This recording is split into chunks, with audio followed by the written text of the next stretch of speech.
Ce paysage français, notre paysage, a une histoire. Il est le fruit d'une transformation spectaculaire que la France a connue après la Seconde Guerre mondiale. Longtemps, il a été le signe de la modernité et du progrès, le symbole du redressement de la France après 4 années de guerre et de chaos.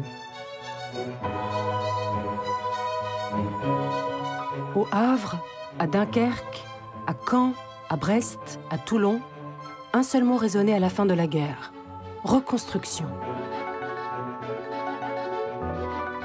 Reconstruire la France, pour nos parents et nos grands-parents, ça n'était pas simplement remonter des murs. Dans les maquis ou à Londres, les hommes de la Résistance avaient longuement rêvé à la société plus solidaire qu'ils allaient inventer. Parmi eux, il y avait un homme qui avait lui aussi son idée pour la France. En 1944, alors que le territoire est encore en partie occupé, De Gaulle sillonne déjà le pays. Partout, les Français se pressent pour le voir et l'entendre. Ce que ni lui ni personne ne pouvait prévoir à ce moment-là, c'est que la France allait connaître 30 années d'une croissance exceptionnelle. 30 années où tout serait bouleversé. 30 années appelées depuis les 30 Glorieuses.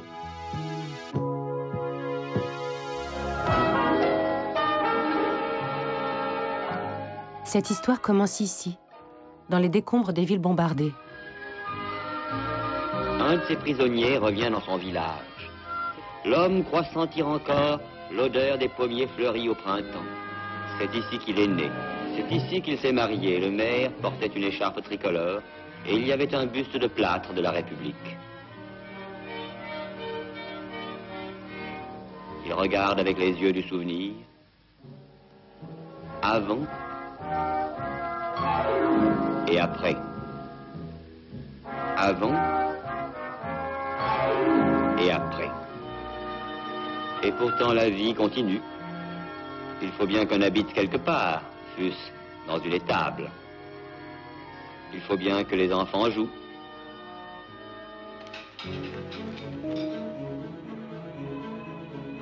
La guerre a laissé partout les mêmes scènes. On manque de lait, de farine. Il n'y a pas d'essence. À Paris, l'électricité fonctionne moins d'1 heure par jour. Il faut d'urgence faire redémarrer le pays. Le général de Gaulle va parler à la France. Et Paris tout entier l'écoute et l'entend, groupé autour des haut-parleurs qui vont porter la voix désormais familière à la ville tout entière, au pays et au monde. Chaque Français comprend que la libération ne nous apporte pas du tout de suite l'aisance matérielle et que nous devrons faire un grand effort de travail, d'organisation, en même temps que de discipline pour venir à bout de cela. Pour bâtir une France nouvelle, il faut un vaste et généreux effort national. Le chantier pour redresser la France est immense. Les bombardements ont privé de toit 5 millions de Français. Pierre que voici est maçon. Lui et sa femme cherchent en vain à se loger. Se loger est devenu la chose la plus difficile au monde. À plus forte raison à Caen. C'est ici que vivent charpentiers, plombiers, maçons qui reconstruisent les maisons des autres. Mais non, voyons, c'est là qu'on met la porte. De Gaulle et les hommes de la Résistance en sont persuadés. C'est l'État qui doit diriger la reconstruction et faire valoir l'intérêt national contre les intérêts particuliers.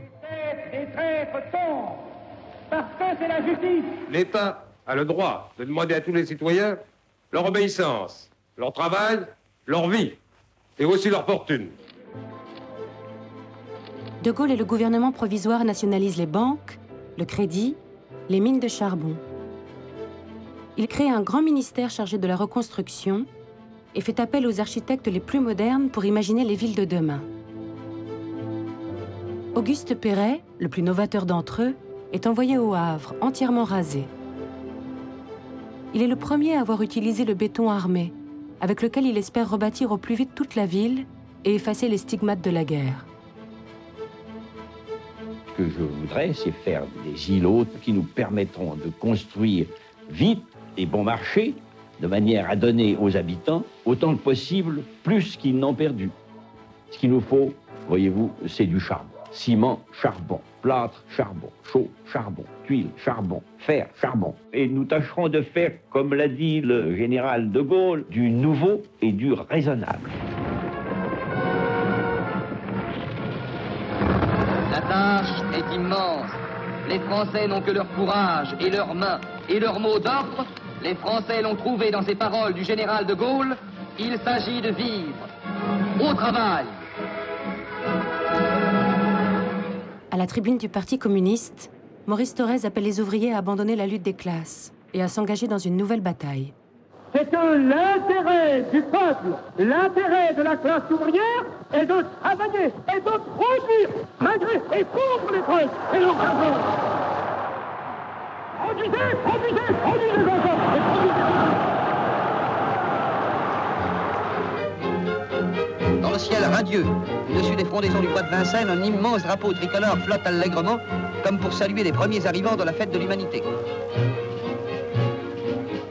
En ce jour de septembre 1945, la France semble portée par un immense élan de fraternité. Ils sont 1 million à venir fêter les premières grandes mesures décidées par le gouvernement. Vote des femmes, sécurité sociale, protection de la jeunesse.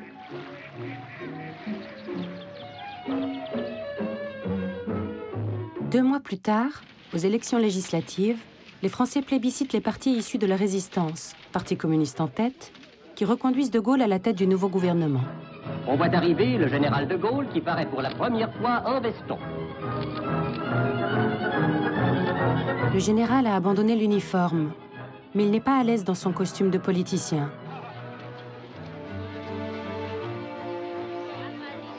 Il doit désormais composer avec cette nouvelle assemblée tout aussi légitime, et surtout avec les communistes, qui ne partagent pas la même vision que lui.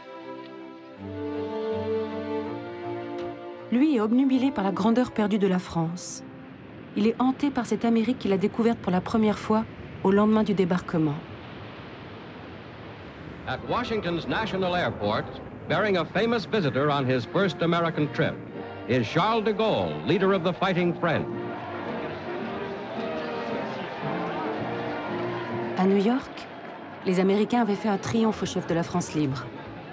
Mais en haut d'un gratte-ciel, le général avait été pris de vertige devant la puissance de l'Amérique. C'est gigantesque, avait-il noté. Ce pays n'a pas construit une voiture pendant 3 ans, et maintenant les rues en sont pleines.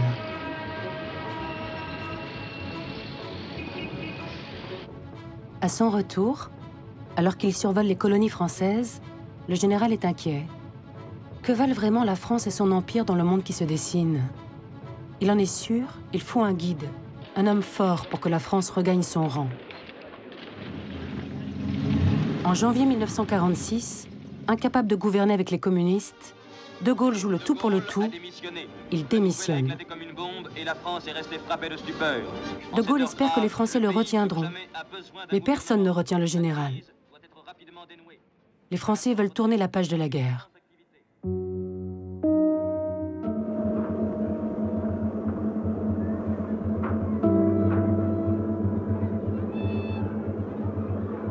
Un an après, au Havre comme ailleurs, ni immeuble reconstruit, ni monde nouveau. Les Français travaillent dur, jusqu'à 54 heures par semaine. Mais malgré leurs efforts, ils ne s'en sortent pas.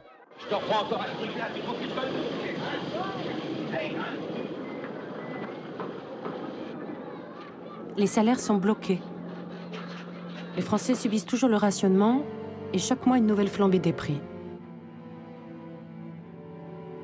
Face à ces restrictions, les ouvriers se mettent en grève. Le gouvernement envoie l'armée. Les ministres communistes, soupçonnés de soutenir les grévistes, sont renvoyés du gouvernement. La France se retrouve au bord du chaos. De l'autre côté de l'Atlantique, les Américains observent les Français se déchirer. Ils s'inquiètent de l'influence grandissante des communistes. George Marshall, ancien chef d'état-major de l'armée américaine devenu secrétaire d'État, imagine un grand plan de redressement pour l'Europe. Without material and financial aid from abroad, the European nations faced complete collapse. L'aide américaine n'est pas désintéressée. Les États-Unis ont besoin de débouchés pour leur économie dopée par la guerre. Les communistes ne sont pas dupes et font campagne contre cette mainmise des capitaux américains. Les hommes des trusts, inquiets, se tournent vers le repos pour écouler leurs produits et assurer leurs profits. Français, grâce à l'Amérique, vous aurez du beurre. Mais mis à l'écart du gouvernement, ils ne peuvent empêcher le démarrage du plan Marshall, qui soulève tant d'espoir et d'enthousiasme. La France prendra donc l'argent de l'Amérique, ses équipements et ses produits. Pour distribuer cette aide, l'État se dote d'un instrument puissant, le plan. Il réunit des fonctionnaires, des syndicalistes, des patrons. Ensemble, ils décideront des priorités de la reconstruction. À sa tête, un homme que les Américains connaissent bien, Jean Monnet. Cet homme d'affaires a passé une partie de la guerre à Washington à préparer la reconstruction. La France est maintenant à la croisée des chemins. Si elle s'engage délibérément dans la voie de la modernisation, elle peut augmenter très rapidement sa capacité de production et sa productivité. Au Havre, un cargo américain chargé de matériel agricole et de 209 tracteurs a été accueilli par le ministre de l'Agriculture. La première bataille des hommes du plan est de mettre fin aux pénuries. Chaque paysan est incité à troquer ses chevaux de trait pour un de ces tracteurs débarqués d'Amérique. Un tracteur neuf, c'est comme un ami qui entre dans la maison. Eh bien, en 1948, j'ai acheté un tracteur. C'était une expérience à tenter. Au fond, c'était une nouveauté. Il y avait un peu de scepticisme, un peu d'envie. C'est encore du matériel américain, ça. Les gens croyaient qu'on allait les avaler parce qu'on avait un tracteur. Ils se doutaient pas qu'eux aussi en achèteraient un.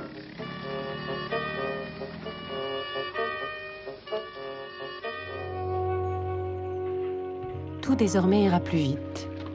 Dans leur bateau, les Américains ont aussi apporté les premiers maïs hybrides venus du Midwest, des sulfates et du soufre.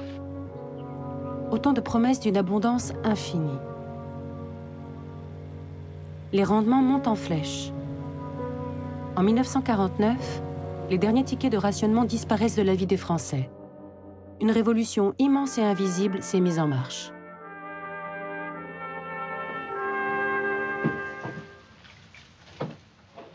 Alors, vous voulez toujours cette électricité?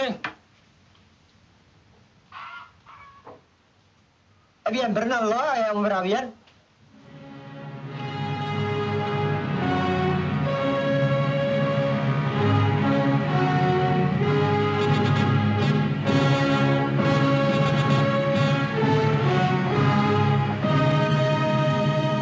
Pour faire redémarrer ces usines, la France doit à tout prix avoir de l'électricité.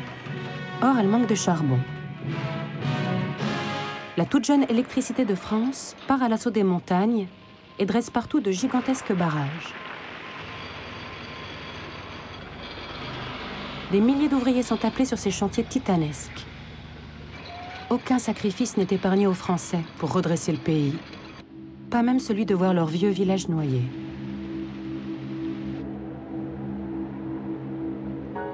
Le village de Tignes, qui officiellement est déjà rayé de la carte de France, vit des moments dramatiques. Matérialisant leur opposition à toute évacuation, les habitants ont refusé de livrer au sous-préfet l'armoire aux archives de la mairie et les indemnités d'évacuation ne peuvent pas tout résoudre ni tout aplanir. Le drame de Tignes sidère les Français. Ils suivent heure par heure sa fin tragique. On a l'impression d'un exode. Jusqu'au bout, Tignes aura lutté pour ne pas mourir. Mais le chantier qui se termine les fascine plus encore. Que valent quelques bergers face à l'intérêt national?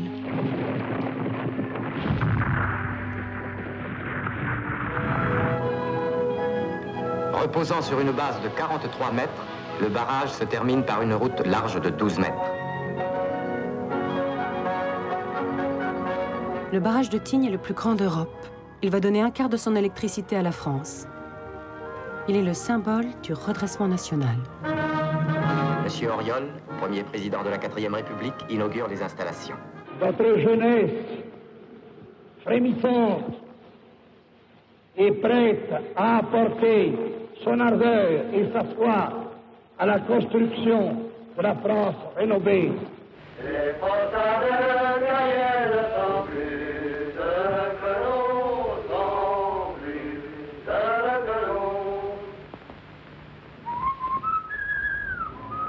Avec ses premières centrales et les crédits du plan Marshall, l'industrie française peut redémarrer. L'ami américain veille. Il s'inquiète du retard des entreprises françaises. Pour produire davantage et mieux, il faut les convertir aux méthodes américaines de productivité. And if France needs steel to rebuild her tired economy, French and American technicians are combining to install a giant continuous hot strip mill. American machinery, French ideas and work. La productivité, c'est le nouveau credo de la reconstruction. Des centaines d'ouvriers et de patrons sont envoyés aux États-Unis. Ils en rapportent des techniques nouvelles, mais surtout des rêves d'opulence, dont la voiture est le symbole le plus éclatant. Aux avant-postes de cette industrie rénovée, les ouvriers de la régie Renault en produisent par milliers dans leur usine de Flins, flambant neuve. Synonyme de puissance et de liberté, bientôt tout le monde possédera sa voiture dans la France reconstruite. This is Caen. It's a symbol of the new partnership that is healing wounded France. Grâce au crédit américain, les villes bombardées renaissent enfin de leur cendres. Le ministère de la Reconstruction est aux commandes. Ses architectes sont à Lisieux, à Saint-Malo, à Gien, à Caen. Ils ont pour consigne de rebâtir vite, avec des techniques industrielles, mais aussi de faire basculer les villes dans le progrès, apporter lumière, espace et confort aux habitants. Les débats font rage. Faut-il reconstruire en donnant un aspect ancien aux villes, comme ici à Saint-Malo, ou en profiter pour révolutionner l'architecture, comme au Havre? Le Havre est ressuscité. Les derniers baraquements disparaissent devant les immeubles d'allure moderne. Et, dominé par les nouveaux gratte-ciel qu'édifia l'architecte Auguste Perret, son nouvel aspect ne manque pas de grandeur.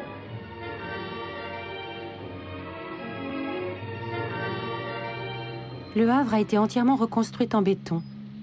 Et personne n'avait imaginé qu'elle aurait cet air de belle ville classique. Les habitants avaient supplié le ministère de les débarrasser de cet architecte aux idées trop modernes. Après des années dans des cités d'urgence, ils prennent possession d'appartements clairs et organisés, dotés d'un luxe jusque-là réservé à une élite. Derrière ces publicités du ministère, des milliers de relogés découvrent ces espaces nouveaux qui donnent forme aux idéaux de l'après-guerre.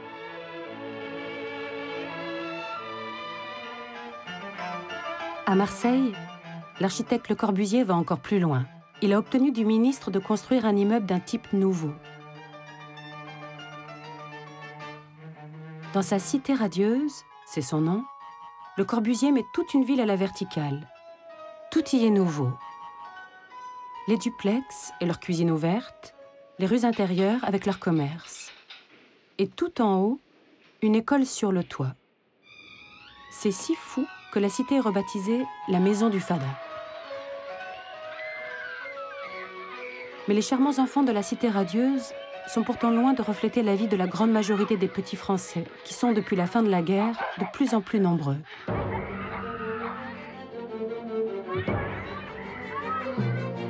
Une autre révolution est en marche.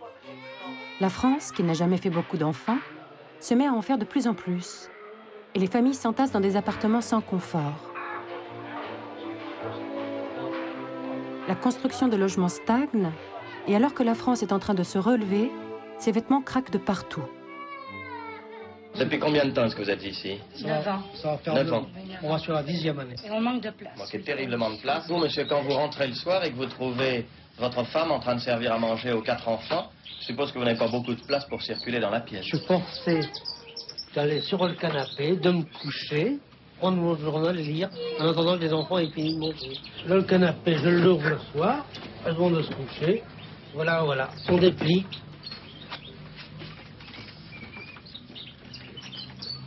Mais quand ce lit est complètement déplié comme il l'est maintenant, il bouge complètement l'entrée de la pièce. Complètement. Je mets les 2 grands en haut et les 2 petits en bas, tête bêche. Mais comment est-ce que vous ferez quand ils seront plus grands? Bah, voilà, c'est le problème. Cet hiver-là, un jeune abbé, ancien résistant, tire la sonnette d'alarme. Pour les chiens qui crèvent dehors, il y a une fourrière. Est-ce que pour nos frères et nos sœurs, il n'y aura rien? S'ils étaient morts, on appellerait la morgue. Mais pour les vivants, il n'y a pas de place. L'abbé Pierre ne fait pas simplement appel à la charité des Français. Il veut pousser les politiques à agir. Telle la puce, il harcèle ceux qui, au pouvoir, avaient ignoré les plus souffrants. Le voici qui devient financier, ce bâtisseur.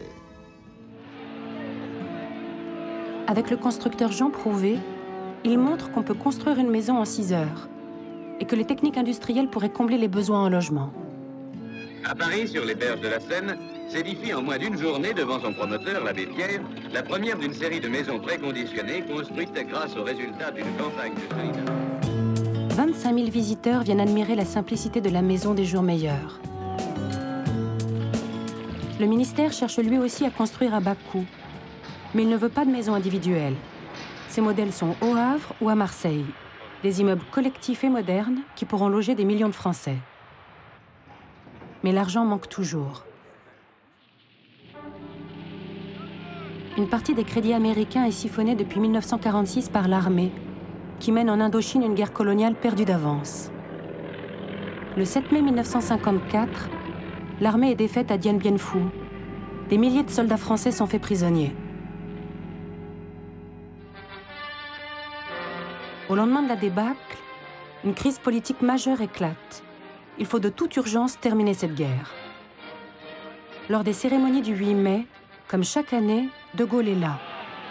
Debout, comme hier, dans sa décapotable, le vieux général guette la tournure des événements. Le général de Gaulle, à son tour, vient fleurir la dalle sacrée de l'Arc de Triomphe de Paris, où son groupe... Cela fait 8 ans qu'il attend que la 4e République s'effondre. 8 ans qu'il est cantonné aux commémorations. 8 ans qu'il ronge son frein. Il est persuadé que cette fois, son heure a sonné, que les Français vont le ramener au pouvoir. Alors qu'il quitte le terre-plein de l'Étoile, plusieurs groupes de ses partisans, malgré le barrage d'importantes forces de police, envahissent les Champs-Élysées et tentent de se diriger vers les ministères. La 4e République vacille, mais tient bon. De Gaulle est désormais interdit de radio. Pour mettre fin à la guerre, les députés nomment un des leurs. Pierre Mendès France tranche avec De Gaulle. Et avec tous ceux qui se sont succédés au pouvoir depuis 1946. Il a cette manière simple et directe de s'adresser aux Français. Il n'est plus temps de s'appesantir sur les erreurs passées. Il faut maintenant rétablir la paix. Une paix de compromis, une paix honorable. J'affirme que cela est possible. Mendès France fait la paix en Indochine, redore l'image de la France dans le monde. Et chaque semaine, à la radio, il remet les Français en ordre de bataille. La France a de grandes ressources intérieures. Le mal, c'est le retard de son organisation économique. Produire plus et produire mieux et produire à meilleur compte, c'est la clé de nos difficultés. En cette année 1954, la France paraît soudain plus moderne. Quelque chose a changé. Les nouvelles piles atomiques de Marcoule, G2 et G3, profilent sur la campagne provençale le dernier grand œuvre du siècle de la taupe. La pile de Saclay est la plus intense d'Europe et grâce à elle, le commissariat à l'énergie atomique français... Dans d'étranges bunkers, des chercheurs fabriquent dans le plus grand secret la première bombe atomique française. Plus loin, au pied des Pyrénées, on a trouvé du pétrole et du gaz. La France s'est réveillée américaine et rêve maintenant d'un Texas français. Tout soudain semble possible.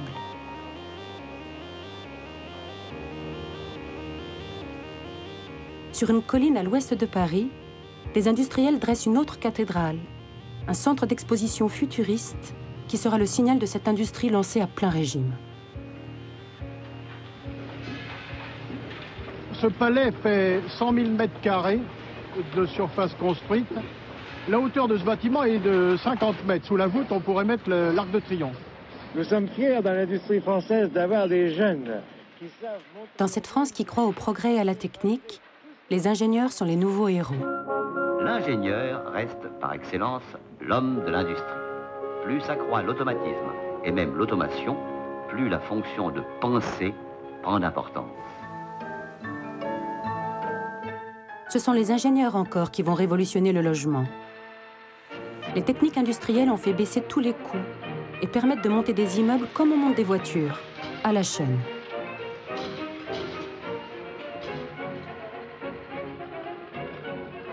De vastes éléments sont construits dans des ateliers et assemblés sur place en quelques heures. La préfabrication fait gagner beaucoup d'heures sur le chantier.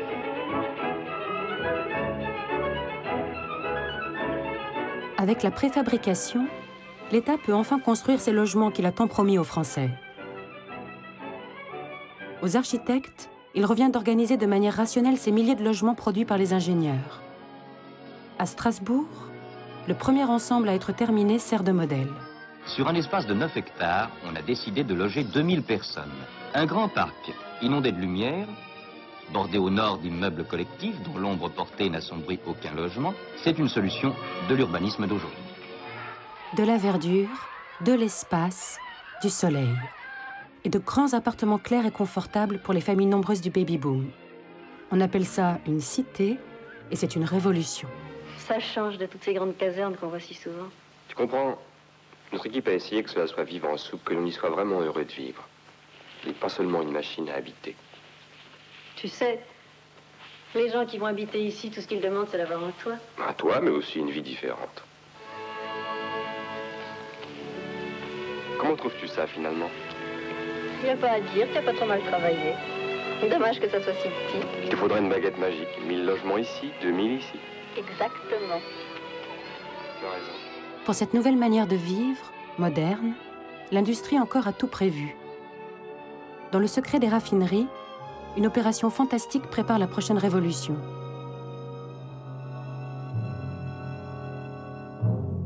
Et pétrole et charbon s'en allaient en fumée quand le chimiste vint, qui eut l'heureuse idée de rendre ces nuées solides et d'en faire d'innombrables objets au but utilitaire.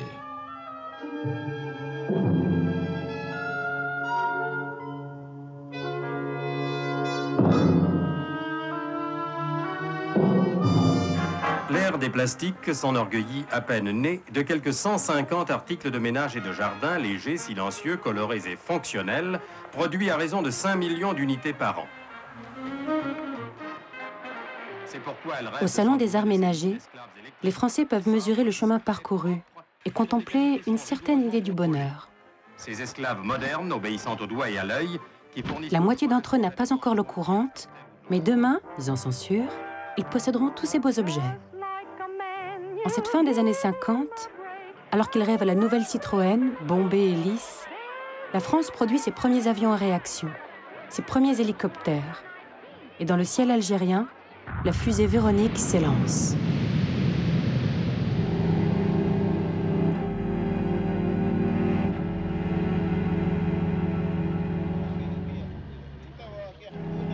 De ce côté de la Méditerranée, la France est moins glorieuse. Et c'est ici que la 4e République va s'effondrer. Ici, en Algérie, où la France se sent chez elle, où elle vient de découvrir des gisements de pétrole, où 1 million de pieds noirs vivent. Ici, où la France construit aussi des grands ensembles. Tout près d'Alger, le ministre résident, M. Robert Lacoste, s'est fait montrer les travaux de la cité géante qui portera le nom de Climat de France.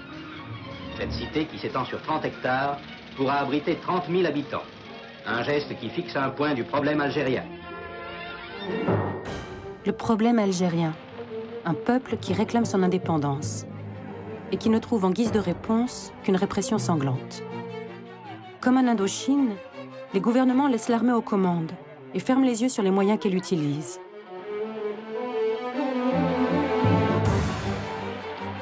En mai 1958, alors qu'à Paris les députés se déchirent sur cette question, l'armée, devenue incontrôlable, déclenche un soulèvement dans les rues d'Alger. Dans la foule, un nom est scandé, De Gaulle. C'est le moment que le général attendait. La manœuvre, bien sûr, est délicate.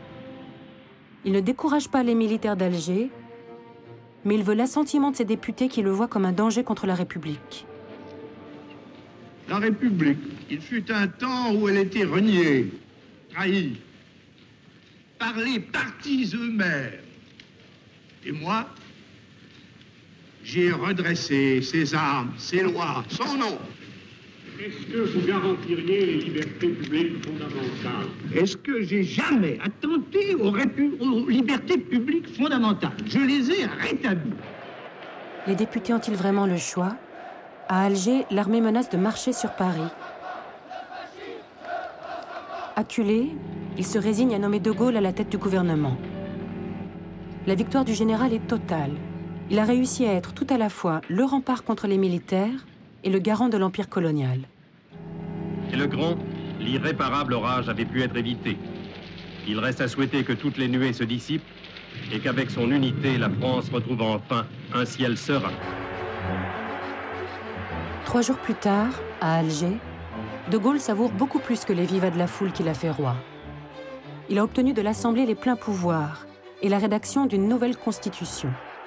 La 4e République est morte.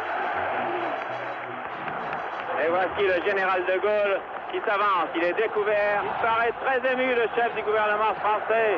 Entendez la foule qui l'acclame. De Gaulle, de Gaulle. Voici le général de Gaulle qui parle. Je vous ai compris. La tâche est immense. Mais De Gaulle tient de nouveau son rôle préféré, le sauveur de la France. Il faisait bien son Brière. Ce soir, il y a de la lumière. Française, Français, aidez-moi.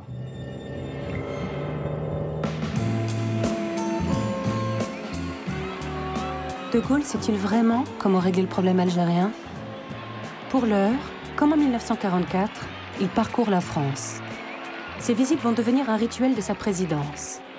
Comme hier, on se presse pour le voir, le toucher. Le général reprend possession du pays.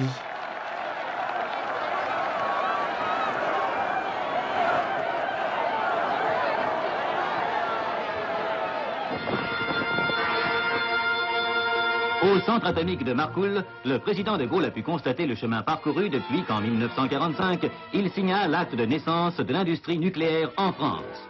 Aujourd'hui, le centre fonctionne et produit. Dans ses tournées, il se garde bien de saluer le travail de ses prédécesseurs. Il feint même de s'étonner de la rapidité de la reconstruction. À Lac, comme à Marcoule, ou sous la voûte du CNIT, tout juste terminée, le général se fabrique une image de président moderne et touche sans scrupule tous les dividendes des efforts de la 4e République. Sa plus belle prise, c'est Orly.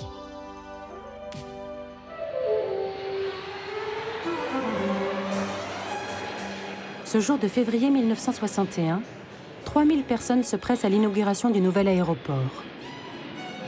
C'est le plus grand d'Europe et un spectacle époustouflant, un déluge de luxe et de modernité.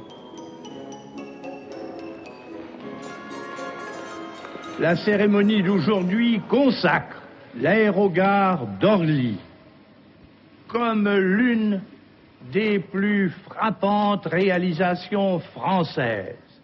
Et devant cette grande réussite, nous exprimons la satisfaction nationale. Sans nous tenir pour comblés, sans nous livrer à l'outrecuidance, nous prenons acte de notre valeur telle qu'elle est aujourd'hui démontrée. Avec ses portes automatiques, ses premiers escalators, ses boutiques chics et surtout ses premiers avions de ligne, les Caravelles, Orly est la vitrine du futur. De Gaulle le sait. C'est ici, dans ce nouveau Versailles de verre et d'acier, que la grandeur de la France se mesure. Et non plus dans cet empire qui plombe les finances du pays et qui menace désormais son ambition. Cet immense effort intérieur pour la puissance et la prospérité nous détermine à employer nos propres moyens chez nous. Notre intérêt national direct est de nous dégager de charges coûteuses et sans issue et de laisser nos anciens sujets disposer entièrement d'eux-mêmes.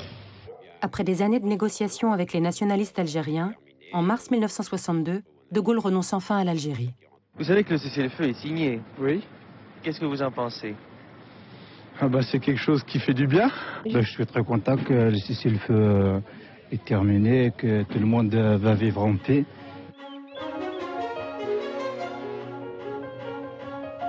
Un instant, tout le monde retient son souffle. Bientôt, 1 million de rapatriés vont débarquer en métropole. À quoi va ressembler la France de De Gaulle, maintenant que la question de l'Empire est réglée?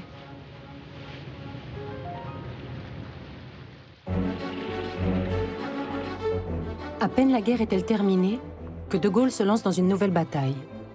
Il a enfin les mains libres pour réaliser son dessein, la grandeur de la France, qui se joue désormais ici, dans l'Hexagone. Comme en 1945, il est persuadé que c'est à l'État de mener ce grand chantier. Il ranime le plan et en chef militaire lance les opérations.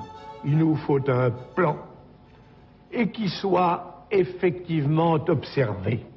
Mais par-dessus tout, cela implique que l'État tienne les rênes. Qu'il soit la force qui soulève la vague, mais aussi la digue qui contient la marée. Autour de lui, un nouveau Premier ministre et une armée de hauts fonctionnaires qui, freinés sous la 4e République, voilà le moyen d'accélérer la transformation de la France. Dans leur jargon, un nouveau slogan, l'aménagement du territoire. Aménager le territoire, c'est mieux répartir sur notre sol les hommes et les activités économiques. Il ne suffit pas de construire, il faut construire pour les hommes pour qu'ils soient heureux. Est-ce que vous savez ce qu'est l'aménagement du territoire? L'aménagement du territoire ici? Oui. Ma foi, je trouve qu'il n'y a rien d'extraordinaire pour l'instant. La décentralisation. C'est assez compliqué pour moi. Je voudrais que la ville de Brest ait au moins davantage d'écoles. L'aménagement du territoire, c'est au point de vue autoroute, logement, non? L'aménagement du territoire, ce sont des routes, des écoles, des emplois, et c'est surtout la projection de toutes ces choses sur une carte économique et démographique de la France qui est toujours en mouvement dans le sens de l'expansion.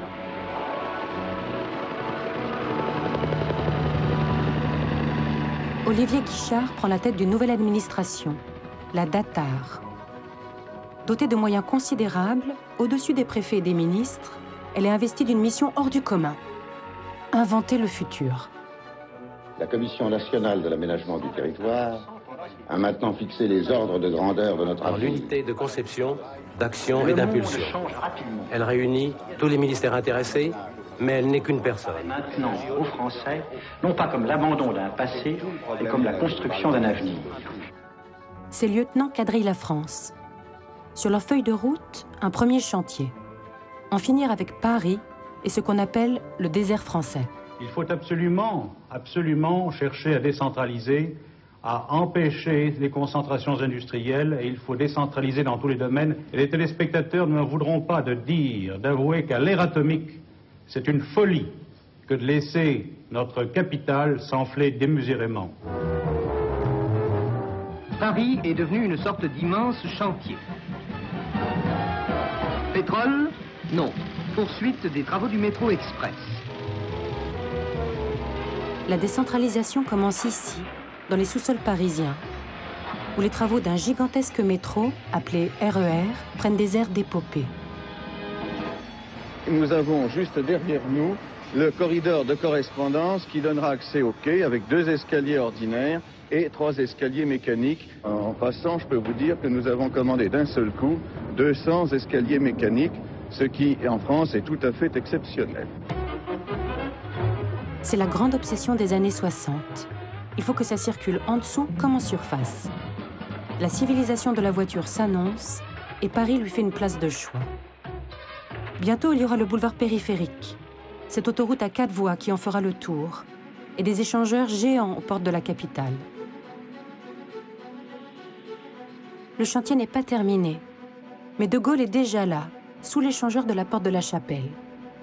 Il vient admirer en personne cette méga structure de béton à l'allure américaine.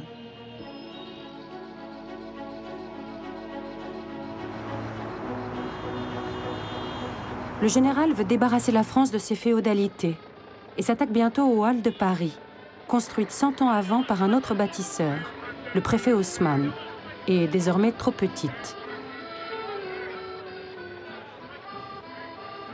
Comprimé dans son vieux quartier, notre sac à provisions craque de toutes parts. Et il devient absurde d'amener au cœur de Paris des camions de carottes qui repartiront 3 heures plus tard en sens inverse, convertis en camionnettes. Bientôt, ailleurs, en banlieue, des halles non plus centrales mais excentriques, pourvues de gares, d'autoroutes et d'immenses installations, prendront le relais. On gagnera en efficacité ce qu'on perdra en pittoresque. Il faut vivre avec son temps. Je suis contre le départ des halles, ça perdrait tout le charme de Paris et je dis une chose que il devrait y avoir un peu d'aménagement parce qu'avec tous les cachots sur les trottoirs, à partir de certaines heures, moi j'ai une paire de bas tous les jours à m'acheter. Ah, nous sommes tout à fait pour le transfert des halles. Pour la bonne raison, c'est que d'abord nous n'avons pas de place pour travailler. Et deuxièmement, nous travaillons dans des conditions d'hygiène qui sont tout à fait hors de pair de notre métier.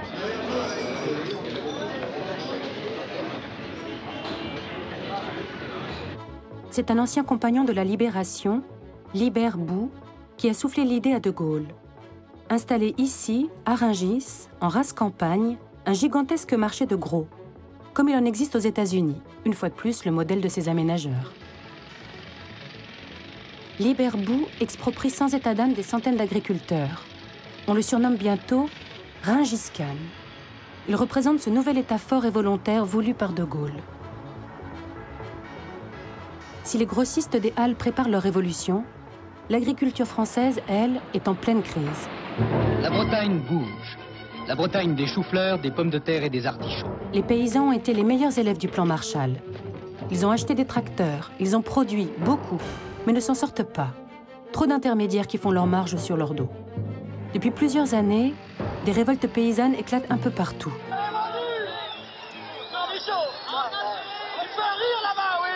Sous-équipé industriellement, sous-équipé dans ses moyens de communication, brimé dans son agriculture, la Bretagne est un pays qui meurt. Chaque année, sa population s'amenuise. Chaque année, l'immigration s'accélère. Pour trouver du travail, pour vivre, ces gens doivent partir. Tout le monde va partir? Oh, tout le monde va partir, oui. Vous avez un fils qui est resté? Ah bah il est resté, oui. Bah, pas très enchanté pour le moment. Vous regrettez de ne pas avoir de vacances? Bah, naturellement. Vous regrettez le manque de loisirs? Il n'y a aucun loisir chez nous, hein. C'est pas connu ça. La campagne, c'est l'esclave. La ferme n'est pas assez importante pour nous deux.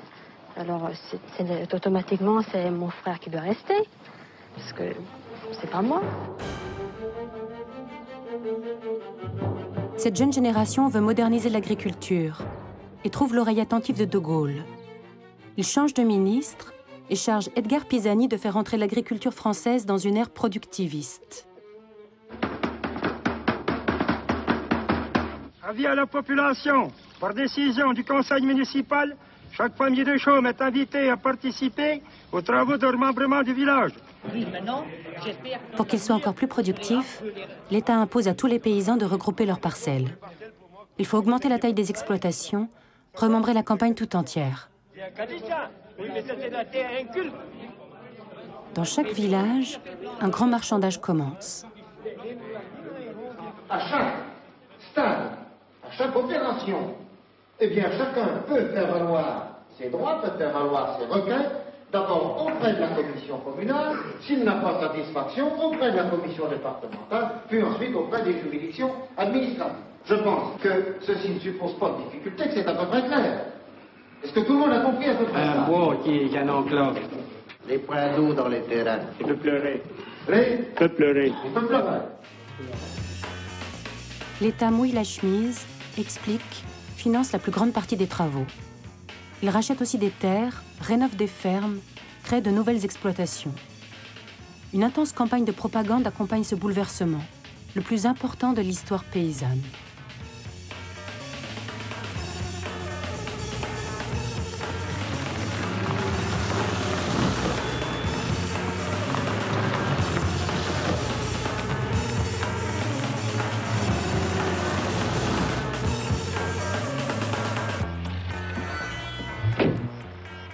Allez-y.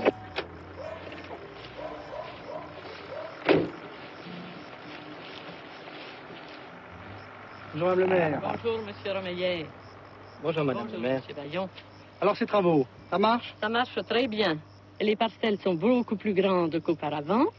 Les friches, 25 hectares de friches, ont été défrichées par les bulldozers.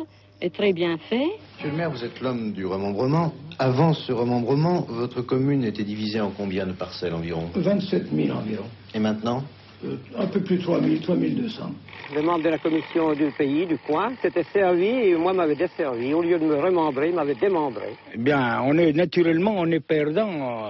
Pour l'instant, on est perdant, mais je crois que par la suite, on sera gagnant. Les Français reconnaissent-ils tout à fait cette campagne bien rangée?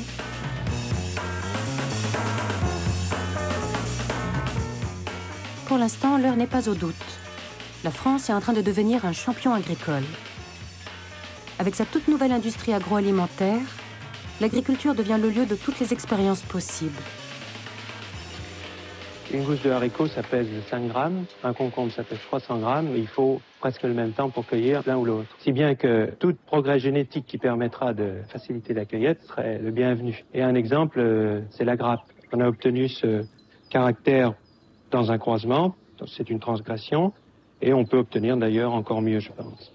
Le vivant, comme n'importe quel autre produit, est rationalisé et rentabilisé. L'on a mis longtemps à découvrir que si la poule ne pondait qu'un œuf par jour, c'est parce que la Terre ne fait qu'un tour en 24 heures. Si l'on place la poule dans des climats artificiels, c'est-à-dire 2 jours raccourcis, on peut effectivement déclencher chez cette poule la poule d'un œuf supplémentaire dans cette période de 24 heures.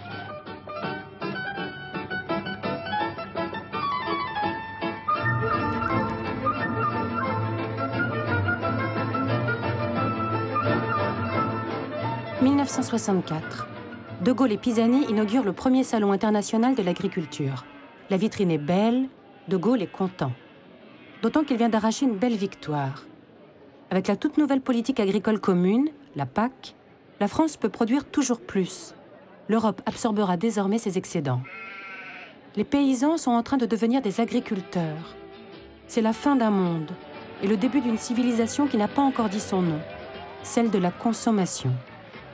Voici la nouvelle vitrine de notre civilisation. Ici, le plus pauvre est riche. Il pénètre dans l'abondance. Les grandes surfaces remplaceront-elles les places des villages, les cafés, les bals et les églises?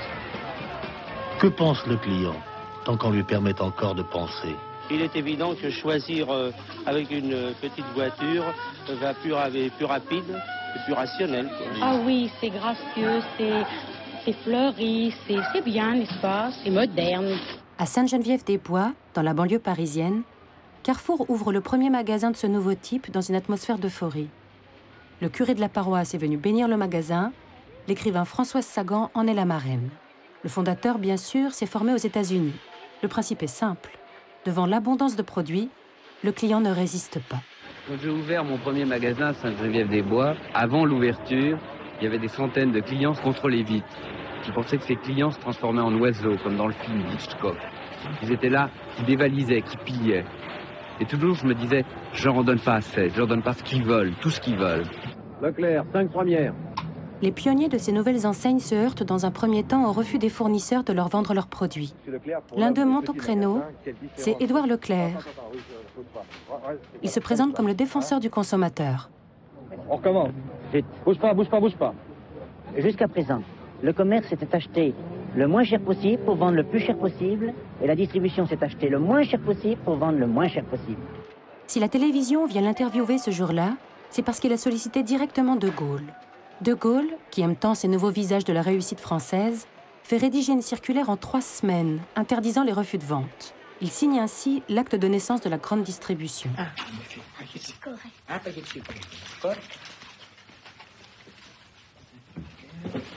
De toute pièce, je l'ai monté de toute pièce. Et d'un seul coup, quand Carrefour s'est ouvert, tout s'est écroulé. Et il y a l'appel du grand magasin. Ça fait beaucoup mieux que de venir chez le petit magasin, chez le petit commerçant.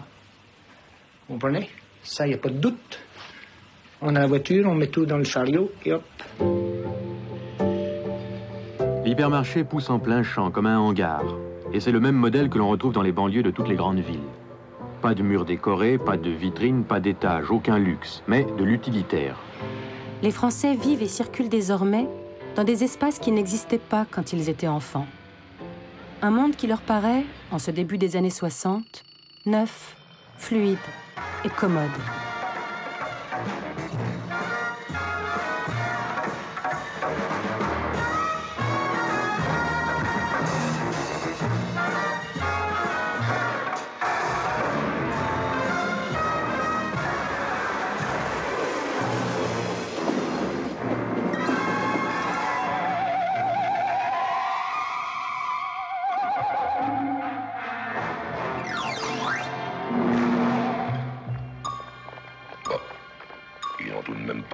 Cabane, Ginette m'aurait écrit. Elle, dire que j'avais acheté ça pour les arbres et lui pour les jardins. Ils appelaient ça la zone verte.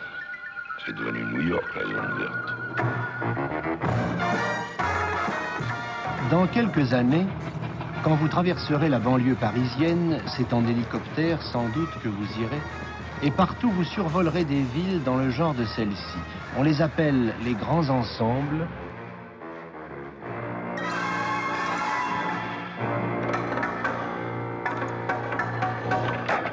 Monsieur la rue Théophile Gautier, s'il vous plaît. Où ça? Ben, ici, à Sarcelles. Théophile Gautier? Oui. Ça n'existe pas. Ah si, j'y habite, moi. Ben alors, si vous y habitez, vous devez savoir où c'est. Ben oui.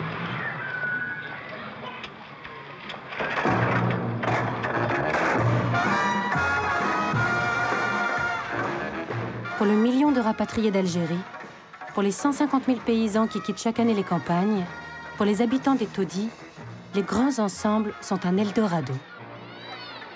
Qu'est-ce que tu avais comme logement dans le 18e? Oh, bah, j'avais une chambre et une cuisine, simplement. Oui. Et toi? Nous, on était 7, comptant les parents. Oui. On n'avait qu'une pièce. C'est le facteur qui vous a apporté ça? Oui. Il a même attendu pour savoir la nouvelle. Ah, il a attendu que Oui, vous il a ayez vu. attendu que je regarde la feuille pour savoir si c'était bien pour être logé ou alors si c'était encore pour me dire d'attendre. Et quand il a su que c'était pour être logé, il était aussi heureux que moi, je crois bien. Vous avez combien d'enfants? J'ai 8 enfants et une petite nièce en adoption depuis un mois. Quand je suis rentrée et que j'ai vu ces grandes pièces, je croyais être perdue. Je croyais que je sais pas, je me faisais pas une idée que c'était comme ça. Qu'est-ce que c'est que tu dis? Regarde la statue, là-bas. Ah oui, tu vois, il y a une statue. Avec une étoile. Et puis une étoile. Oh, il a deux vélos accrochés.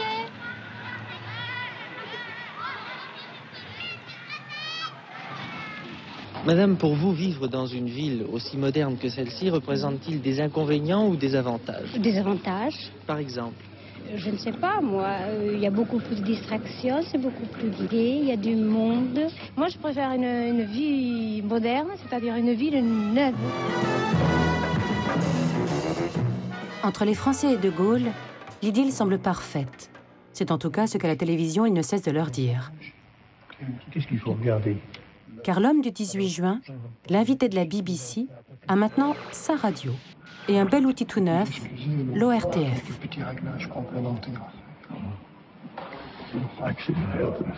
La maison de la radio, le plus grand immeuble construit en France, vient d'être inaugurée par le général de Gaulle. Sur le plan du prestige, c'est une réussite. Sur le plan de la technique, une révolution. L'idée que nous nous faisons de la France et l'idée que s'en font les autres, devait dire le général de Gaulle, dépendent maintenant de ce qui est à partir d'ici donné à voir, à entendre et à comprendre.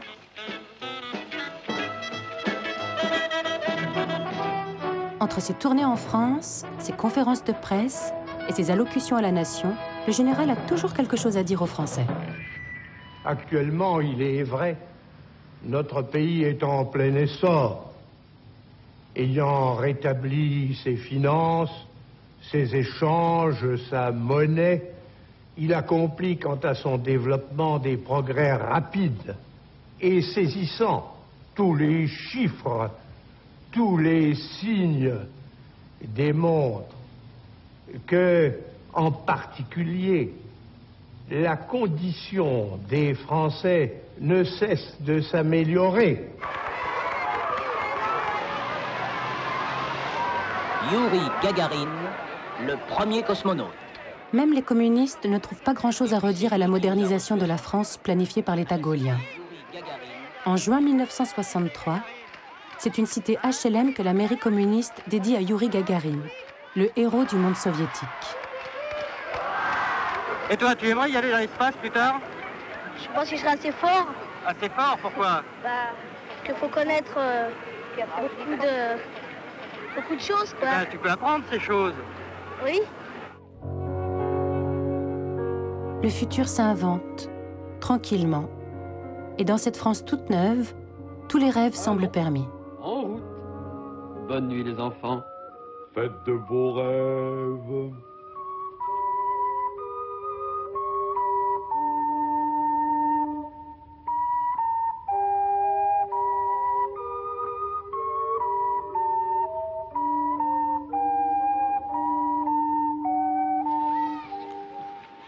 Une autre révolution est en marche. Jusqu'en 1963, les enfants français étaient encore divisés en 2 écoles. Les plus riches allaient au lycée, pendant que la plupart des enfants des classes populaires arrêtaient leurs études à 14 ans, après le certif. École de Blaye, Jeanne d'Arc. Barbou Joël. Barbou Joël.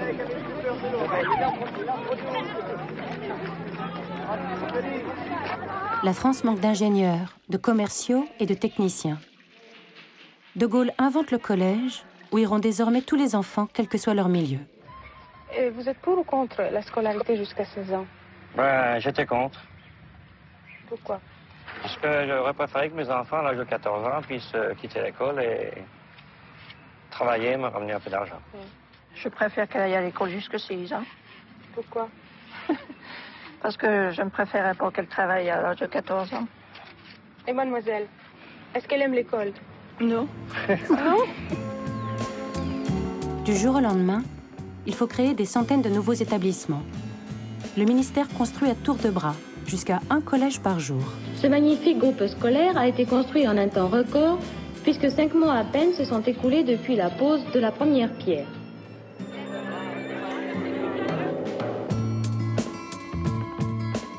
Des millions de petits Français débarquent dans ces immenses cités scolaires. Avec le collège pour tous apparaît un nouveau temps, celui de l'adolescence, des copains, des loisirs. Un temps que l'État gaullien, jamais à court d'idées, ne manque pas d'occuper.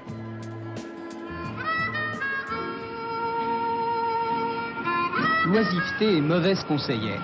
C'est pourquoi il faut applaudir à des initiatives telles que celle qui a abouti à la création à Vincennes de la Maison des Jeunes et de la Culture. Ouverte aux jeunes de tous les horizons, qu'ils sortent du collège ou de l'atelier, elle leur offre, à travers les divers clubs, de multiples moyens de meubler leurs loisirs. Et garçons et filles y prouvent qu'il n'est nullement nécessaire de rouler à 200 à l'heure pour satisfaire à sa petite fureur de vivre. Monsieur Mathieu, vous êtes responsable du club des jeunes. Pouvez-vous me dire si un club de jeunes a plus d'utilité dans une cité nouvelle que dans une ville conventionnelle? Oui, effectivement, je pense qu'un club de jeunes est plus nécessaire ici, étant donné que les gens sont en général des gens déracinés et donc ils n'ont plus les structures qu'ils avaient dans une cité ancienne, dans une ville traditionnelle. Quand vous êtes arrivé à Sarcelles, la première semaine où vous avez vécu ici, quelle impression vous avez ressentie? La première semaine, le Sahara. Ah oui, le Sahara, il y avait plein de boue, de la neige partout, des bâtiments à moitié construits, rien ni cinéma. Il y avait juste une union commerciale qui d'ailleurs était à cet emplacement. C'est tout, pas de copains, rien. Alors je descendais tous les jours à Paris. J'avais le seul moyen pour retrouver mes anciens copains. Alors qu'est-ce que vous alliez faire à Paris? Revoir mes copains, comme je vous le disais, à Trinité. C'est tout ce que je faisais. Alors dites-moi franchement, est-ce que ça vous semble important qu'il y ait cette maison des jeunes? Très important. S'il n'y avait pas la maison des jeunes entre nous, qu'est-ce que vous feriez? Le 3/4, on serait tous en prison, je crois, en ce moment. Il faut reconnaître, quoi. Le président de la République a visité avec M. Malraux la maison de la culture de Bourges, la plus importante de France. André Malraux veut que n'importe quel enfant de 16 ans, si pauvre soit-il, ait accès au patrimoine national. Le général et son ministre de la Culture savent ce qui est bien pour la jeunesse. Et leur ambition s'étend toujours un peu plus loin dans la vie des Français. Tant mieux si la jeunesse est là, et nous faisons appel à la jeunesse pour qu'elle soit là, car elle peut servir l'esprit mieux que tous les autres.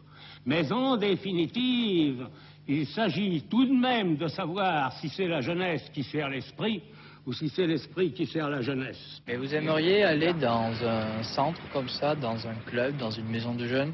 Ouais, mais qu'on soit pas mal vu parce qu'on est mal habillé. Ouais, qu'on puisse y aller comme on veut, quoi. Que ce soit pas une obligation de rentrer en costard.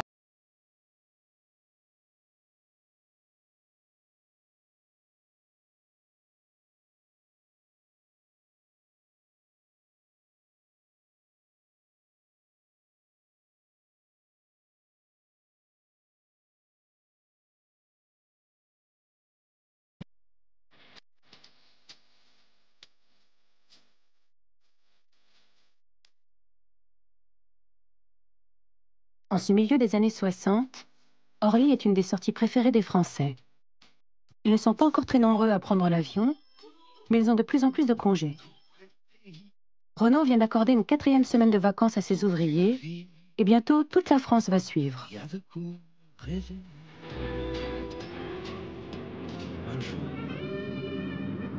Seulement voilà, la Côte d'Azur est saturée. La France manque d'hôtels. Alors les Français filent dans l'Espagne du dictateur Franco. Monsieur, pourquoi allez-vous en vacances en Espagne? Pour être tranquille d'abord, pour payer moins cher ensuite. C'est pour une raison de monde. En France, il y a du monde un peu partout. On espère en trouver un petit peu moins. Ces images de la côte espagnole ne plaisent pas à De Gaulle. La civilisation des loisirs est en train de naître et la France n'est pas prête. L'État monte alors le projet le plus fou de la décennie. Puisque les Français veulent aller à la plage, il va leur construire 6 stations balnéaires de toutes pièces. Au seuil de la Camargue et du Languedoc, le domaine de la Grande Motte constitue la charnière de cette nouvelle Floride que l'État veut faire surgir des marécages. Dans 5 ou 6 ans, le galop des chevaux sera remplacé par le claquement sec des balles de golf. Monsieur Olivier Guichard, pourquoi l'État s'est intéressé à l'aménagement de cette côte du Languedoc-Roussillon? Eh bien, dans une civilisation où la part des loisirs ne cessera de croître, il est normal que l'État recherche des lieux encore vierges où puisse se développer cette civilisation. Je voudrais vous demander si la formule que vous venez de mettre en avant ne risque pas de produire une espèce d'étatisation des vacances. Est-ce qu'on ne s'achemine pas vers un système à la russe, si j'ose dire? Les grands commis, qui aiment les choses bien ordonnées, redoutent ces constructions anarchiques qui déjà pullulent le long des plages. Ils veulent des stations denses pour préserver le littoral. Nous avons 4 ennemis à vaincre. 2 naturels, les moustiques et le vent, et 2 autres créés par la main de l'homme. La spéculation et la laideur des constructions. Les travaux sont pharaoniques. La côte est une lagune battue par les vents. Et il faut faire sortir de ce marais des autoroutes, des ports, des parkings, des villes entières.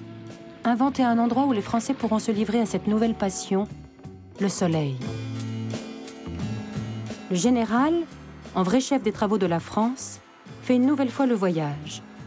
Les pieds dans le sable, c'est encore de grandeur dont il parle.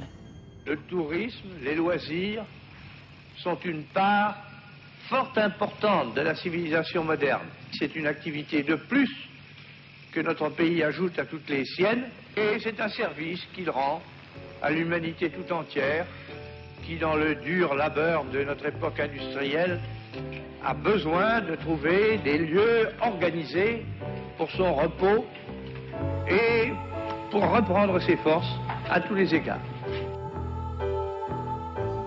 De Gaulle, qui aime les marches solitaires, qui s'ennuie souvent en voyage, s'imaginait-il un jour célébrer le tourisme de masse? À Port-Barcarès, sur la côte du Languedoc, sort de terre le cadre de vos futures vacances. C'est le très grand architecte Georges Candilis qui a conçu les habitations. Il s'explique. On a parlé de Nouvelle-Floride, mais ça ne ressemble vraiment même pas. Non, laissez tomber les mots. Nouvelle-Floride, la nouvelle Polynésie française, et tout ça, ce sont des slogans. À la fin du compte, il faut donner le caractère spécifique de cette région, de transformer Languedoc-Roussillon. On parle que demain sera la civilisation de loisirs. Moi, je veux bien. Il faut le créer, il faut le construire.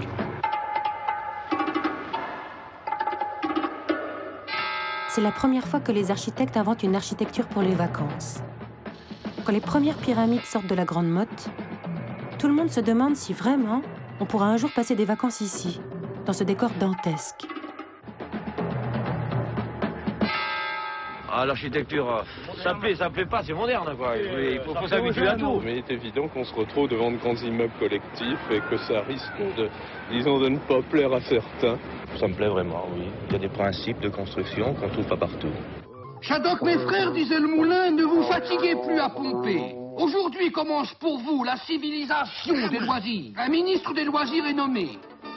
Des cours de formation loisique accélérés sont organisés. La journée de loisirs commençait dès 8 h du matin. Ainsi, les Shaddocks, petit à petit, perdirent l'habitude de pomper. Les Shaddocks commençaient à se civiliser.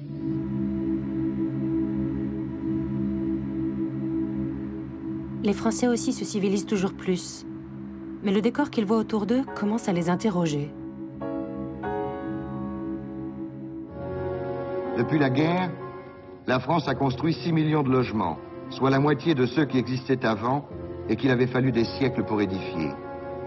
Dans les 20 ans qui viennent, si on veut faire face aux besoins, il faudra en bâtir 10 millions. Les construire comment? Depuis quelques années, on voit s'édifier en vrac l'équivalent de villes de 10 000, 15 000, 20 000 habitants. D'immenses constructions, toujours plus grandes, toujours plus loin, se sont dressées partout en France. Nancy détient le record de la plus longue barre d'Europe. Ce qui caractérise le Haut-du-Lièvre, c'est une population de 20 000 habitants sur à peine 60 hectares. Dans la journée, un aspect un peu désertique et également aussi la sensation d'isolement qui pèse sur beaucoup de ces jeunes ménages. Lorsqu'on est très nombreux, par exemple 90 appartements pour une seule entrée au Tilleul argenté, eh bien, on ne sait pas trop avec qui se lier. Entre les tours et les bars, la modernité promise a pris l'allure de cage à lapins. Et la France s'interroge. Une cuisine équipée et le centre commercial sont-ils un horizon suffisant? Ce qui me déplaît le plus, c'est certainement l'architecture, voyez-vous. Tous ces gros cubes entassés les uns à côté des autres, ça me fait peur. C'est pas joli du tout. Je n'arrive pas à m'habituer. Nous avons un lino qui est un esclavage à entretenir et aucune porte entre la cuisine, la chambre, la salle de séjour. Je crois que je me ferai jamais un logement pareil.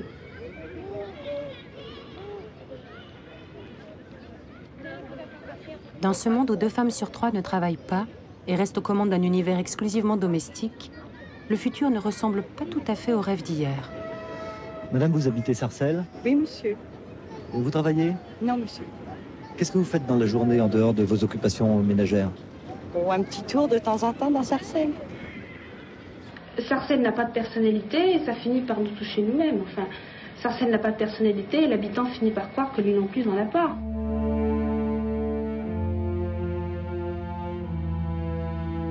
Une pluie de reproches s'abat sur ces constructions qui faisaient hier la fierté du ministère. Les journalistes, les cinéastes, les écrivains scrutent les grands ensembles qui souffriraient d'un mal spécifique, la sarcellite.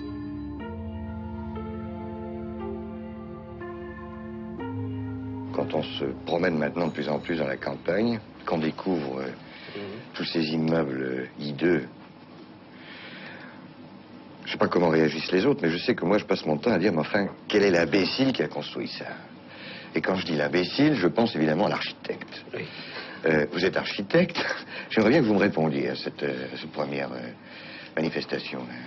Monsieur, votre réaction, elle est normale, parce que vous jugez sur ce que vous voyez, mais vous ne connaissez pas toutes les raisons qui ont amené quelquefois à une réalisation de grand ensemble. Actuellement, en dehors du centre commercial... Les architectes rassurent. Les équipements ne sont pas encore là, ils vont arriver. Demain, bientôt, un cinéma, une patinoire, des magasins animeront ces cités dortoirs construites aux confins des villes. Juger les grands ensembles sur ce qu'ils sont actuellement. Ouf, on est arrivé. Arrivé où? Chez nous. Et après, qu'est-ce qu'on va faire? Dormir. Qu'est-ce qui te prend? Et après? On travaillera. Et après? Pareil. On commencera. On travaillera. On mangera. Et après?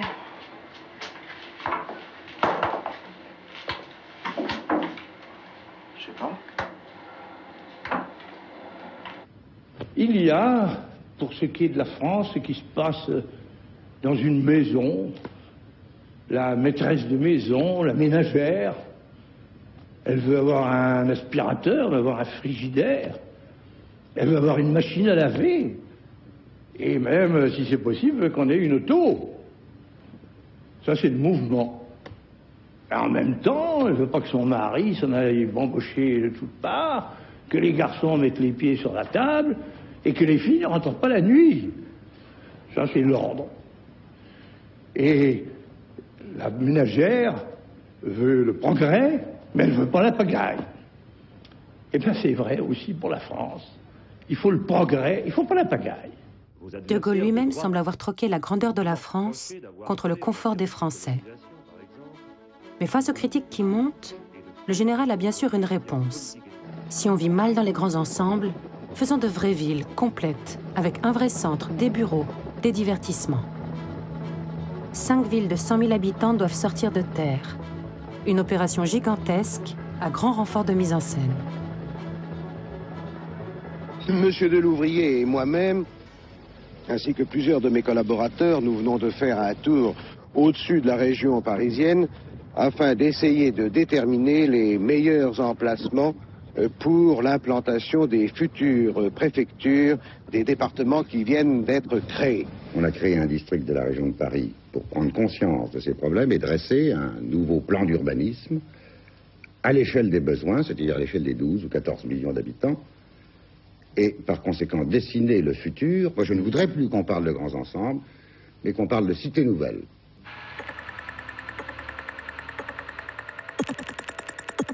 La machine à bâtir se remet en marche.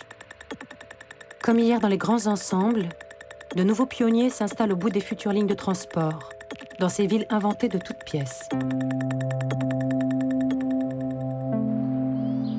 On est dans le chantier, là, on vient visiter.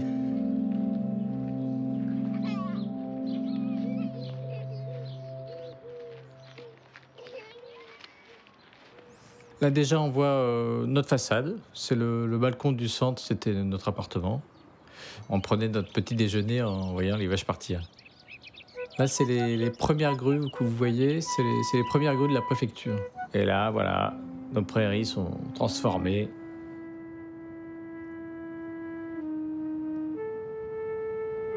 En cette fin des années 60, l'État aménageur s'occupe de tout pour les Français. Il les loge, les nourrit, il instruit leurs enfants, il les distrait. Puis, il invente les vacances à la neige. Monsieur Olivier Guichard, délégué général à l'aménagement du territoire, a rendu visite ces jours derniers aux stations de sport d'hiver de l'Ubaye et du Haut-Verdon. Monsieur Guichard a tenu à se rendre compte de l'état des chantiers en cours. Depuis la construction des grands barrages, il ne se passe pas grand-chose dans les montagnes françaises. L'élevage n'y est pas rentable, elle se vide inexorablement.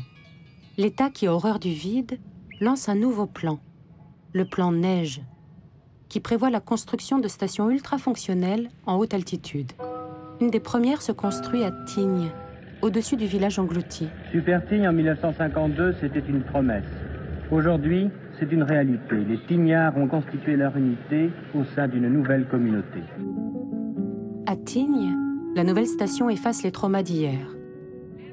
Bien sûr, les belles images des premiers skieurs ne montrent pas les divisions que la ruée vers l'or blanc a suscitées. Certains montagnards rechignent à laisser bétonner la montagne. L'État les exproprie sans ménagement. La France vient de trouver un nouveau débouché, il faut le rentabiliser. Dans le fond, une station de sport d'hiver, c'est une usine. Il faut parler de façon très directe. Et vouloir à l'intérieur d'une civilisation des loisirs, où tout le monde s'en rend compte et où les pouvoirs publics le disent tous les jours, on doit industrialiser, on doit rentabiliser, on doit moderniser.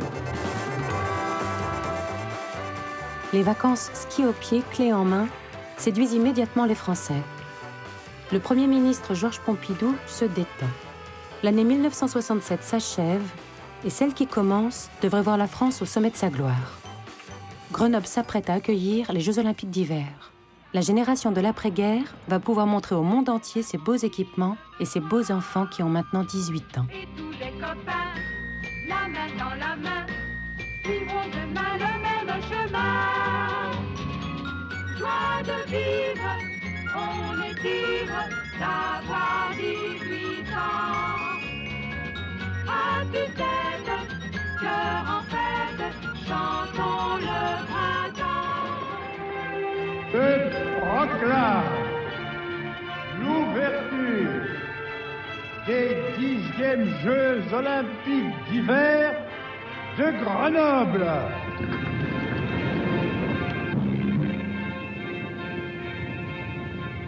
Numéro 14, Jean-Claude Killy. À quel moment se remporte une victoire? Sur quelle image pouvons-nous dire « Voilà, il vient de gagner la course ». Triple médaillée d'or dans les disciplines reines, la France semble en ce mois de février 1968 ivre de ses succès.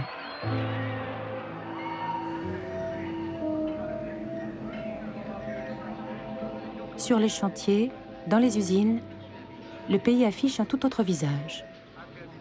La condition ouvrière n'a guère changé depuis les années 50 et l'année précédente, d'immenses grèves ont secoué le pays. Les ouvriers réclament des salaires décents et pour certains, au moins un toit.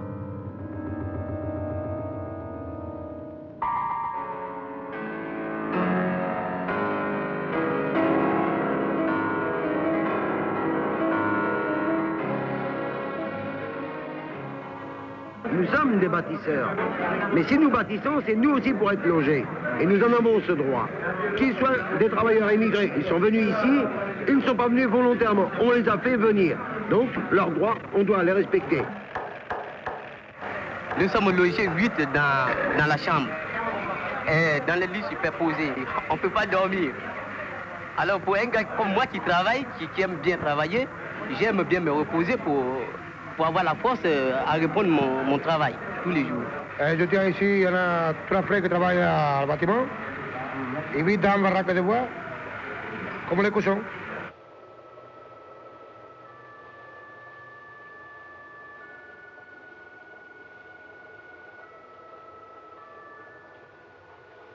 Coincés entre les grandes tours de la banlieue, des milliers de familles vivent dans des bidonvilles, dont le plus célèbre est à Nanterre, sous les fenêtres de la nouvelle et gigantesque faculté des sciences humaines qui sort de terre.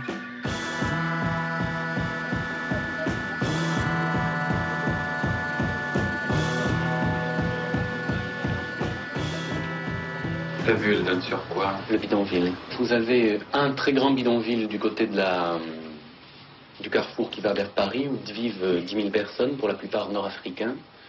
Et là, avenue de la République, vous avez 3 petits bidonvilles, avec plus ou moins de confort. J'entends par confort un point d'eau et l'électricité. Et c'est ici, à Nanterre, devant les bidonvilles, que démarre 68. La révolte est conduite par ceux pour qui De Gaulle a changé l'école, créé des maisons de la culture. La déflagration sonne comme un désaveu pour leurs parents.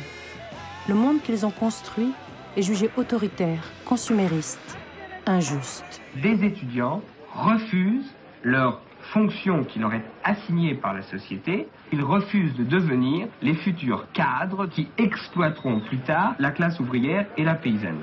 Il est clair que le mouvement du 22 mars ne veut rester à l'université, mais qu'il veut s'étendre en dehors de l'université, c'est-à-dire essayer de faire une jonction dans la lutte avec les ouvriers ou les paysans. Après une nuit d'émeutes et de répression, les syndicats appellent à la grève générale en soutien aux étudiants. Elle se répand comme une traînée de poudre. Partout, les ouvriers occupent leur usine, comme ici à Flins. Bientôt 7 millions de grévistes se révoltent contre ces salaires qui n'ont pas augmenté depuis 20 ans. 68 devient le plus grand mouvement social qu'ait connu la France.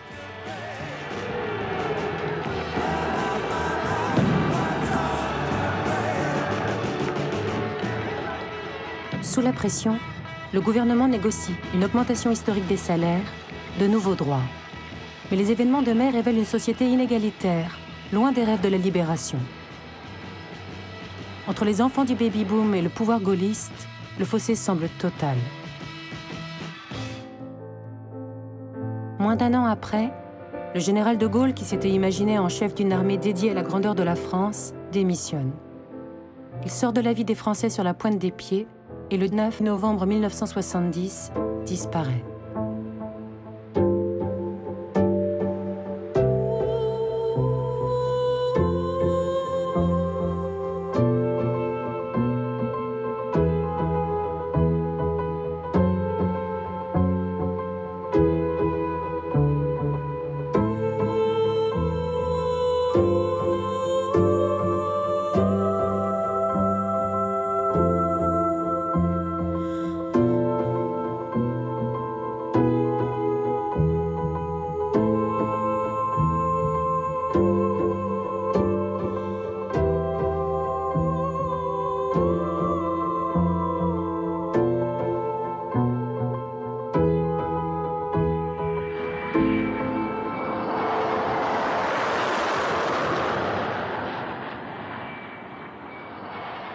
Ni les événements de 68, ni la mort du général n'arrêtent la marche glorieuse de la France. Avec le Concorde, elle entre dans les années 70 triomphalement. Il est magnifique, il est très beau. Fier, oui, ça c'est compréhensible si ça pouvait faire travailler. Et puis que si l'aviation ne se débauche pas, ça serait la plus belle des choses. Je croyais pas qu'il allait venir. À son bord, le nouveau président de la République, Georges Pompidou, peut se réjouir. Le dauphin du général a été élu par une large majorité de Français. Dans un an, Pompidou fêtera 10 années à la tête de la France, comme Premier ministre, puis comme président. 10 années d'une croissance échevelée. La France et le Japon mis à part, en tête de toutes les nations d'économie libérale pour le progrès de l'expansion. Voici d'ailleurs cette courbe. Elle me paraît suffisamment parlante. Je signale que le creux qui se trouve là est lié aux événements de mai 1968. En ce jour de vœux, le président égrène longuement les 11 millions de voitures, les 10 millions de machines à laver dont sont équipés les Français. Autant de preuves implacables de la réussite de la politique gaullienne. N'en déplaise aux jeunes générations contestataires. Que cela suffise au bonheur? Certainement pas. Que la poursuite des biens matériels soit la seule aspiration des hommes, nul ne le croit, moins que moi. Mais prenez garde, le chemin du malheur est toujours ouvert.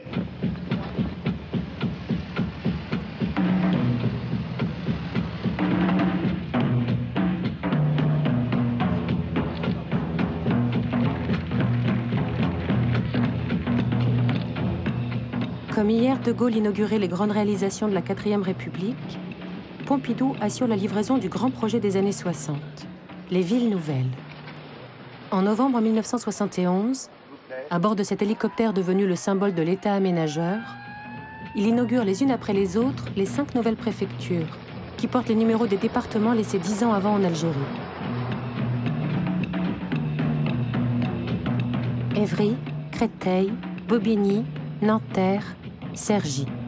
Une architecture pop et colorée, signal de cet État moderne proche de ses citoyens.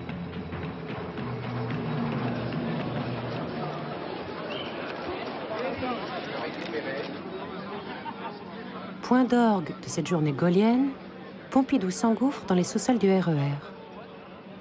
Ce RER qui roule à 100 km/h et aux allures de space opéra.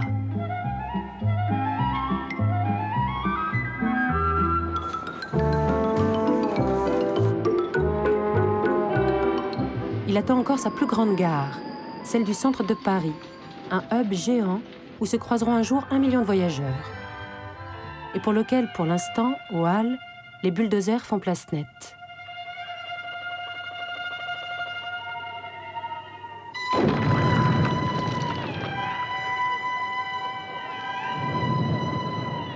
Jadis ventre de Paris, le quartier des Halles n'est plus aujourd'hui qu'un trou gigantesque au cœur de la capitale. Dans cette époque où tout semble se débrider, le chantier sert de décor au western parodique d'un réalisateur italien, Marco Ferreri, qui reconstitue au pied des pavillons promis à la démolition l'héroïque résistance des Indiens d'Amérique.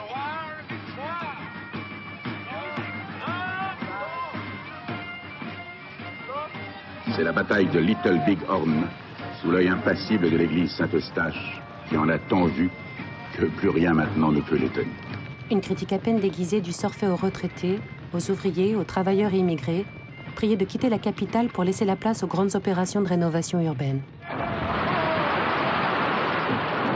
Avec un plan qu'il sera très difficile de retourner si jamais la caméra tombe en panne.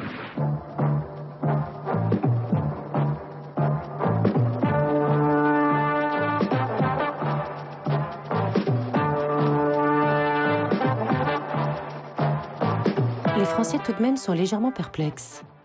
À la télévision en couleur, une nouvelle émission demande des comptes aux décideurs. Trop de laideur, trop de béton, leur paysage change trop vite. Au premier salon de l'environnement, le président Pompidou se veut rassurant. Il vient de créer un grand ministère dédié à cette question.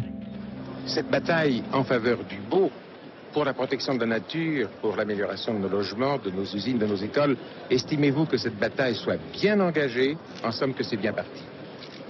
Eh bien, monsieur Zitrone, d'abord, permettez-moi de penser que la première des choses à faire, c'est de ne pas avoir une mentalité que j'appellerais réactionnaire, n'est-ce pas? Et de croire que tout était beau autrefois. S'imaginer que le Paris d'Henri IV et de Louis XIII, c'était les hôtels du Marais, que le Paris de Louis XIV ou de Louis XV, c'était les hôtels du Faubourg Saint-Germain ou de la place Vendôme, c'est une illusion. Il y a toujours eu, malheureusement, beaucoup de laideur. Nous faisons tous les ans, n'est-ce pas, l'équivalent d'une ville de 2 millions d'habitants. À partir de ce moment-là, les problèmes ont une autre dimension. La construction continuera donc à marche forcée.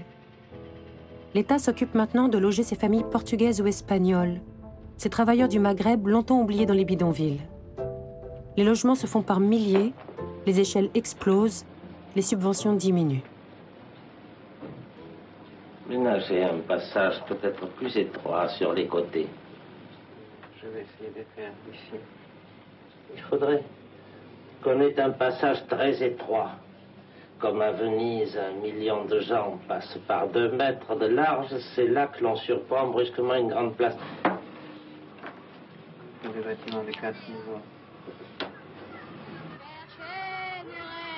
Tous mes rêves d'enfant, je viens chercher mes rêves, tous mes rêves. Émile Ayo, qui a tant construit depuis 15 ans, croit-il vraiment que sa cité labyrinthique et son plan tout en courbe pourront suffire à faire de la Grande Borne un endroit vivable? Ici, les industriels et le constructeur Bouygues ont travaillé vite, sans contrôle. Les malfaçons apparaissent à peine les appartements livrés. Les équipements sportifs, les écoles ne sont pas financés. La gare promise n'arrivera jamais.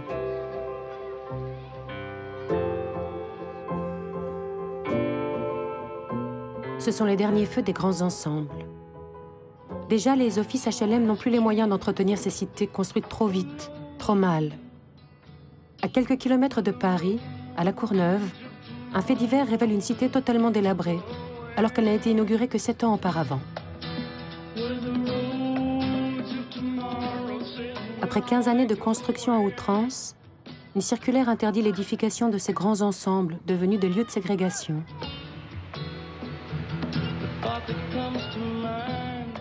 Au même moment, une série de scandales immobiliers éclate. Des soupçons de spéculation mettent directement en cause le nouveau ministre de l'Équipement et du Logement, Albin Chalandon, accusé d'avoir favorisé des promoteurs privés. Quand, par exemple, à Grigny 2, on a construit 5000 logements, bien, quand les promoteurs, ou plutôt le groupe financier, a acheté un terrain à des paysans qui ne savaient pas trop bien et que, normalement, ils n'étaient pas à construire ce terrain, donc il ne valait pas très cher. Quand ensuite, hasard, eh bien, grâce à vous, je pense d'ailleurs, on peut construire sur ces terrains et il a le privilège d'être classé ZAC. Je voudrais vous demander, monsieur le ministre, d'abord, est-ce que cette série de hasards ne rapporte pas énormément à ceux qui en bénéficient? Et secondement, est-ce que vous reconnaissez... Le ministre prépare un grand tournant, le désengagement de l'État de tous les grands aménagements au profit des groupes privés. Premier à en bénéficier, le BTP, à qui est confiée la construction de nouvelles autoroutes. En 1973, le dernier tronçon du périphérique est inauguré, une belle autoroute sur laquelle les voitures peuvent désormais faire le tour de la ville sans rencontrer un seul feu rouge.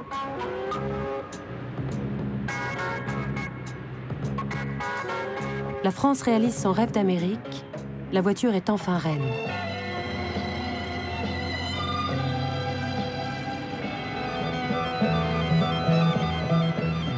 Ici, trop de voitures. Mais l'auto, c'est l'annexe de la maison, le prolongement du corps. Il la faut devant la porte.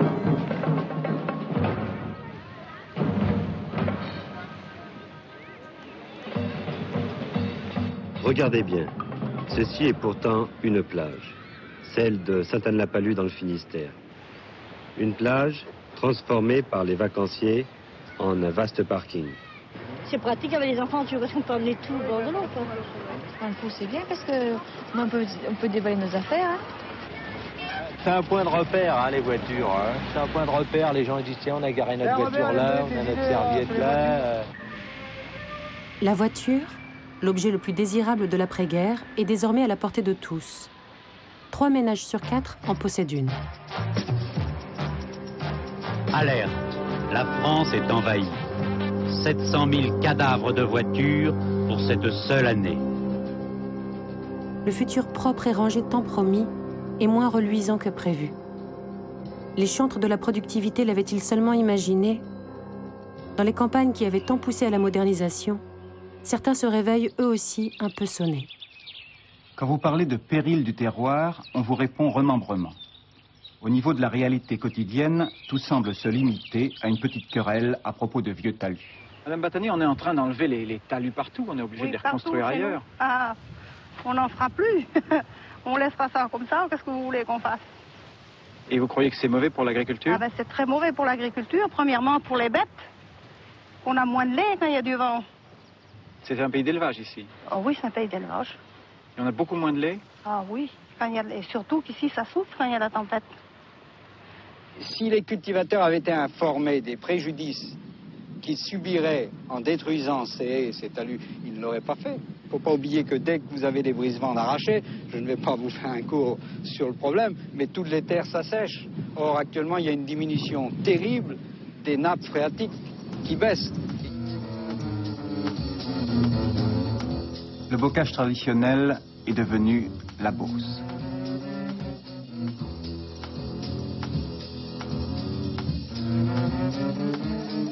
Ailleurs, dans l'Aveyron, d'autres paysans se rebellent contre l'État vertical et autoritaire.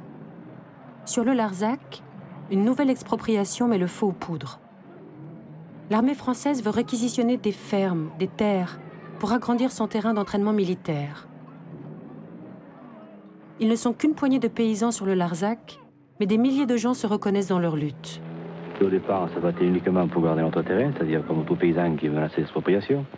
Et maintenant, on se bat plutôt pour une qualité de vie, c'est-à-dire on se bat contre un instrument de mort, on se bat contre...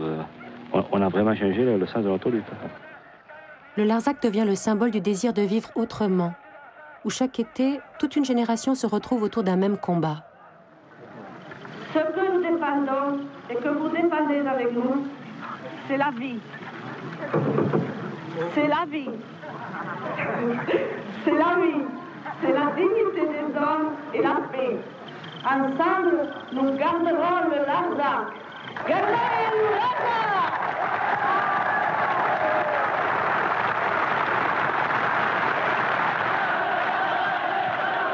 Alors que faire?